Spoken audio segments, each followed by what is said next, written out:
When life breaks you, it isn't out of cruelty, it's out of necessity. There comes a time when everything you thought you knew begins to dissolve. The plans, the identities, the things you held tightly as you, start slipping through your fingers, and no matter how hard you try to hold them, they fall away. It feels like destruction, but in truth, it is revelation. You see, the universe is not punishing you when it shatters your world.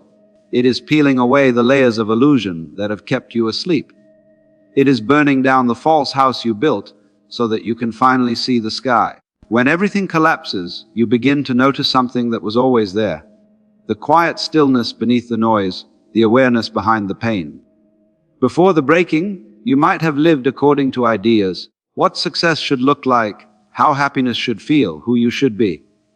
But once life takes all of that away, when there's nothing left to prove, you begin to feel something far more real. You start to experience existence directly, without interpretation.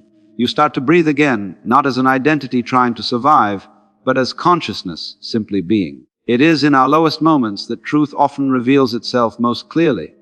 When everything external crumbles, the internal is forced into view. The noise of the world fades, and you are left with the raw pulse of life itself. You begin to see that the very thing you thought was destroying you was actually undoing everything that was false.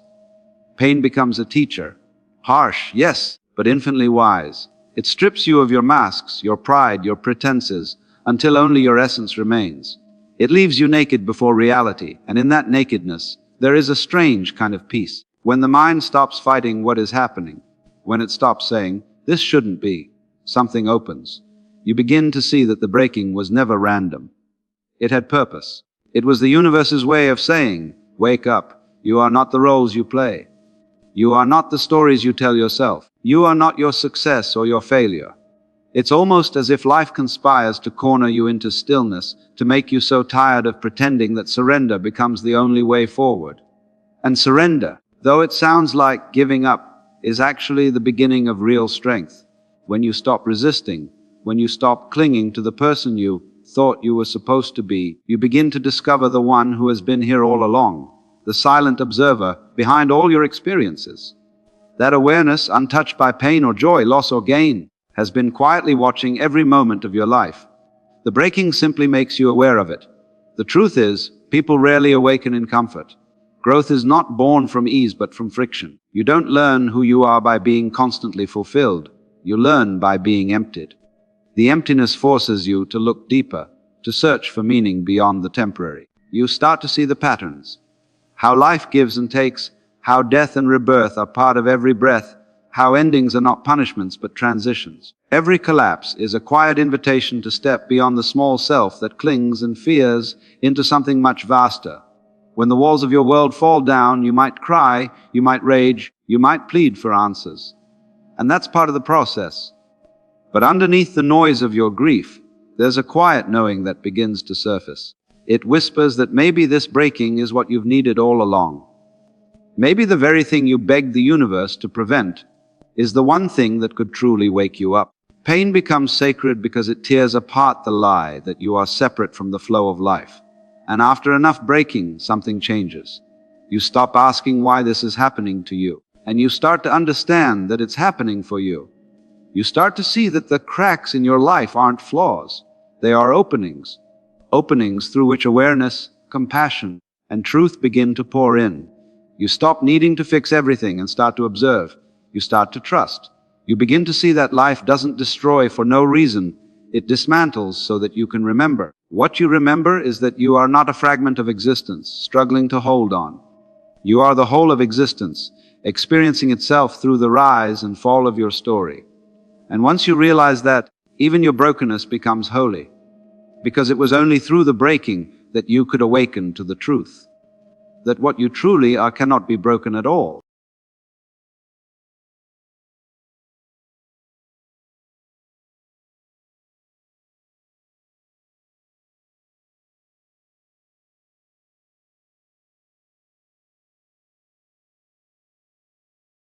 Pain has a strange intelligence of its own. It has a way of sculpting the soul that no comfort ever could.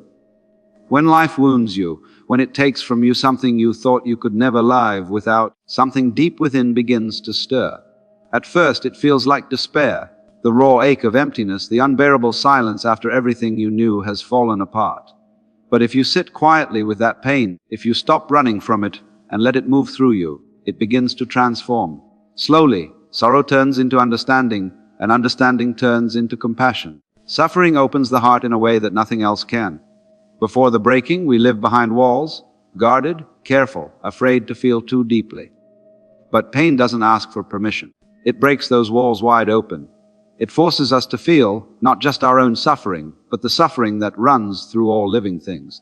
In that space of shared vulnerability, empathy is born. You begin to recognize yourself in others, in their fears, their loneliness, their longing for love.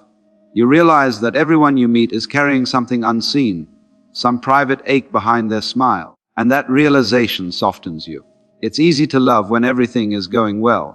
It's easy to speak kindly when you are at peace. But real compassion arises when you have known despair and yet still choose to be gentle. When you have been broken, you understand what it means to need kindness. You stop judging so quickly because you know how it feels to be misunderstood. You listen differently. You love differently. Your pain becomes a doorway through which love flows more freely. Those who have suffered deeply become silent healers of the world. They may not call themselves teachers or guides, but their presence carries a kind of quiet wisdom. You can feel it in how they speak, how they listen, how they move through life without demanding that it be any different. Their hearts have been washed clean by tears, and in that cleansing, they've discovered that compassion isn't an idea. It's a living force. It's what remains when the ego has been humbled by loss. Pain humbles you. It reminds you that you are human, fragile, temporary, and yet capable of great love. When you've been brought to your knees by life, arrogance no longer makes sense. You begin to see that everyone is just doing their best to survive their own storms. You see that anger often hides fear, that cruelty often hides pain, that indifference is often a disguise for loneliness. And this understanding changes everything. It doesn't make you naive or weak, it makes you real. There's a quiet dignity in those who've suffered and stayed kind. They no longer need to prove their worth, because pain has already shown them what truly matters. They've seen how fleeting everything is: success, youth, approval. And in that seeing, they've stopped chasing illusions. What they crave now is connection, truth, simplicity. They become the kind of people who can sit with someone else's pain without needing to fix it, because they know how healing it is just to be understood. Suffering teaches you to feel with the whole of your being. When your own heart has been pierced, you can feel the heartbeat of the world.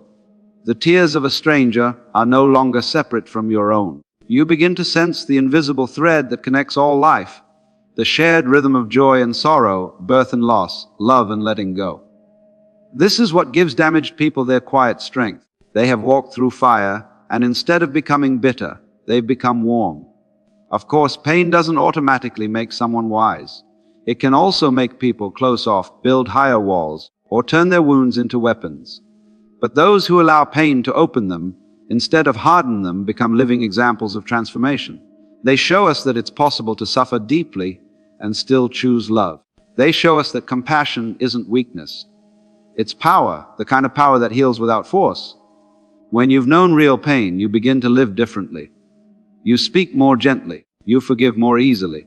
You stop taking life for granted because you understand how fragile it is. You realize that every smile, every moment of peace, every act of kindness is sacred. You no longer chase perfection because you've seen the beauty in imperfection. You no longer fear endings because you've discovered that every ending carries the seed of a new beginning. Pain, when met with awareness, refines the soul like fire refines gold. It burns away everything false, everything unnecessary, until only love remains. And it's that love, born from suffering, tempered by understanding, that becomes your true strength. You carry it quietly, not as a badge of honor, but as a soft light that helps others find their way in the dark. So, when the universe chooses the damaged, it's because they've learned the secret gift hidden in pain. They know that to feel deeply is not a curse but a calling. Through their wounds, they become reminders that love is not the absence of suffering, but the courage to keep loving even after you've been broken.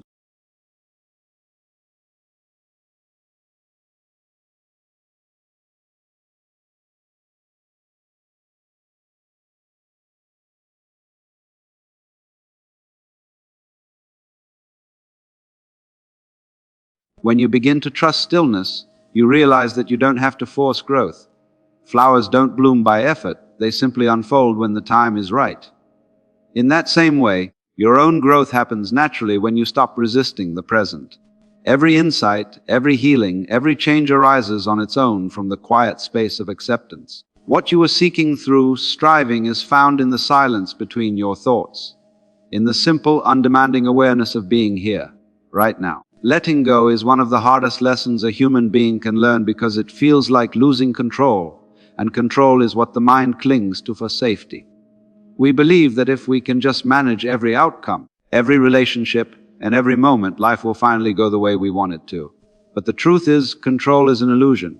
The more tightly we hold on, the more anxious and exhausted we become. Life, in its essence, cannot be controlled.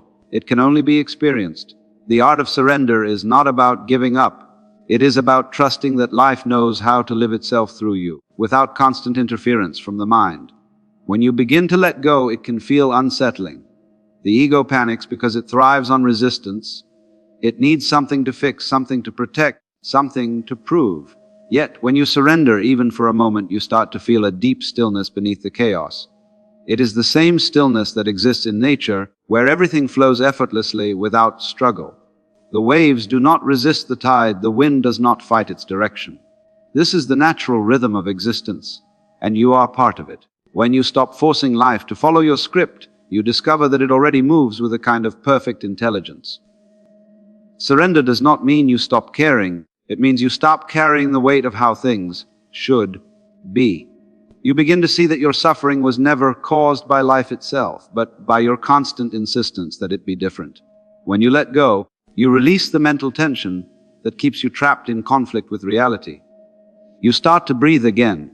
You begin to notice that things often work out more beautifully when you're not trying to control them. In that openness, creativity and clarity return. Life becomes lighter because you are no longer fighting it. The freedom of surrender is not found in retreating from life, but in engaging with it from a place of trust. When you surrender, you act not out of fear or desperation, but from a quiet knowing. You begin to flow with life's rhythm instead of swimming against it. You stop trying to predict every wave and start learning how to ride it. This doesn't mean you lose direction. It means you move in harmony with what is already unfolding. And when obstacles appear, you no longer see them as threats, but as natural parts of the current that guide you where you need to go. There is profound strength in this softness. When you let go, you are no longer at war with life. You begin to feel supported by something larger. Call it nature, the universe, or simply awareness itself. You realize that everything you tried to force was always trying to unfold in its own time.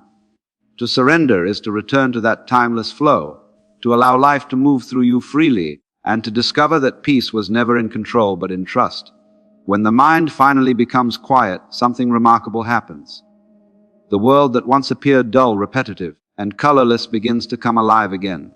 The reason life loses its brightness is not because it changes, but because our attention does. We get so caught up in chasing what's next that we stop seeing what's here. We live inside a cloud of thoughts, constantly measuring, comparing, and planning. In this haze, even the most beautiful moments pass unnoticed. Rediscovering wonder is not about finding new experiences. It is about seeing the ordinary with fresh eyes, free from the noise of seeking. When the mind rests, the heart opens, and life reveals itself in its quiet perfection. Presence is not something to achieve. It is what remains when you stop running away from the now. Every breath, every sound, every texture becomes sacred once you give it your full attention. The problem is not that life is empty. It's that we have been too busy to notice how full it already is. When you stop demanding that the moment be more than it is, you realize that it contains everything you ever wanted. The stillness that once felt boring becomes peaceful. The silence that once felt lonely becomes rich and alive. What you were seeking in distant places has always been hidden in plain sight. In the rhythm of your breathing, in the light falling across a wall, in the quiet hum of existence that never ceases. When presence returns, gratitude follows naturally. You no longer take life for granted because you see how fragile and fleeting it truly is. Every small thing becomes precious. A smile, a gust of wind, a bird's call in the distance. You realize that joy is not an emotion you need to chase. It's the natural fragrance of awareness when it is no longer clouded by thought. The miracle was never waiting in some distant future. It was always this very moment, unnoticed only because you were looking elsewhere. The beauty of rediscovering wonder is that it doesn't depend on anything changing. You don't need a new life, a new purpose, or a new version of yourself. What changes is the quality of your seeing. When you are present, even pain softens, because you meet it without judgment. You begin to understand that the world is not something outside of you to be conquered, but something unfolding within you to be experienced. The dullness that once made you feel lost was never the fault of the world. It was the result of forgetting to look. In presence, you see that every moment is complete. There is no future to reach, no past to repair. The very act of being aware becomes enough. The wonder you rediscover is not something you create. It is the natural radiance of consciousness itself, shining quietly behind every thought, every breath, every heartbeat. And in that realization, life once again feels luminous, effortless, and profoundly whole.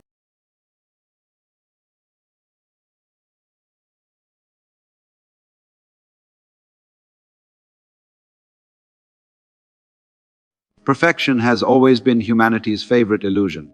From the moment we are born, we are taught to polish ourselves, to fit neatly into some idea of how life should look. Flawless, composed, in control. But the universe does not move in straight lines, nor does it reward the smooth and unblemished. Look closely at nature, it adores the crooked tree, the cracked stone, the uneven flow of the river. The beauty of life lies not in its perfection, but in its authenticity, in the way it simply is unapologetically. The same is true for us. The universe doesn't choose people who pretend to be whole, it chooses those who are real. Those who have fallen in blood, those who have faced their shadows and no longer fear them. Authenticity is not about showing the world your best side. It's about showing up as you are, even when that you feels incomplete. And somehow that truth, that bare, unfiltered honesty, carries far more power than any mask ever could. You see, perfection is brittle. It cracks under pressure because it relies on illusion. But authenticity bends and flows. It's resilient because it's grounded in reality. The person who accepts their flaws is unbreakable, not because they are immune to pain, but because they are no longer running from it. When you stop hiding your scars, you discover they were never something to be ashamed of. They were proof that you survived. The universe doesn't seek to decorate you with ideals. It seeks to express itself through you as you are. And it can only do that when you stop trying to be someone else. The energy of life moves most freely through those who have surrendered to their natural state. The cracked, the confused, the imperfect, they make the most beautiful instruments, because their openness allows life to play through them. When you live authentically, something shifts. You begin to see that the need to appear perfect was never your true nature. It was conditioning, the echo of a fearful world. Society teaches you to wear masks to be accepted, to suppress your tears, to smile even when you're breaking. But the soul doesn't thrive in performance, it thrives in truth. When you allow yourself to be seen, really seen, you align with something much deeper than social approval. You align with existence itself. There's a kind of peace that comes with authenticity. You no longer waste energy maintaining an image. You stop pretending to be strong when you're tired, or happy when you're hurting. You begin to realize that vulnerability isn't weakness, it's connection. Every time you let someone see your humanity, you give them permission to embrace their own. That is how authenticity heals, not through perfection, but through presence. The ones who inspire us most are never the ones who seem untouchable. They are the ones who are transparent enough to be human. The artist whose voice trembles with emotion, the teacher who admits they don't have all the answers, the friend who listens without judgment. These are the people through whom the divine speaks most clearly. Why? Because their truth is unfiltered. Their words carry weight because they come from lived experience, not theory. They have nothing to prove, and in that nothingness, something sacred is revealed. It's easy to hide behind perfection. It's safe. But life isn't meant to be safe, it's meant to be lived. When you show up as you are, messy and unfinished, life begins to meet you where you actually stand, not where you pretend to be. You become a mirror for others to see that being human, fragile, uncertain, emotional, is not a flaw but the essence of existence itself. Authenticity is the soul's rebellion against the lie of perfection. It's the moment you stop striving to be more and realize that you already are enough. It's the quiet confidence that grows when you no longer measure yourself by external standards. You begin to understand that your scars, your quirks, your contradictions are all part of the divine design. They make you unique, and through that uniqueness, life finds its voice. When you let go of perfection, you return to flow. You stop trying to control how others see you, and instead focus on how deeply you can live your truth. That's when the universe begins to move through you effortlessly. You become like a river, fluid, real, alive. And in that flow, you discover what perfection could never give you: peace. The universe has no interest in masks. It cannot work through something false, but through authenticity. Through the trembling voice, the imperfect step, the tear that refuses to be hidden. It finds its expression. It breathes through your honesty, it dances through your imperfections, and it speaks through your truth. That's why the damaged, the imperfect, the honest souls are chosen. Because they no longer pretend to be something they're not. And in doing so, they become everything they were meant to be.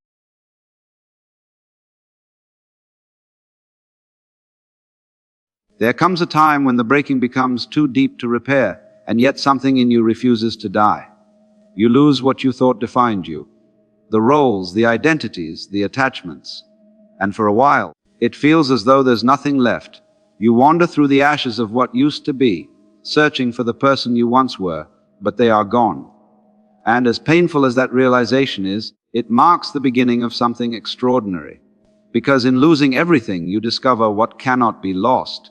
You begin to sense a presence beneath the ruins, something untouched by time or circumstance. The indestructible self. When life takes from you everything you thought mattered, it strips away the false layers that once covered your essence. You no longer have your masks, your titles, your illusions of control. You stand naked before existence without pretense or protection. It's terrifying, yes, but also liberating.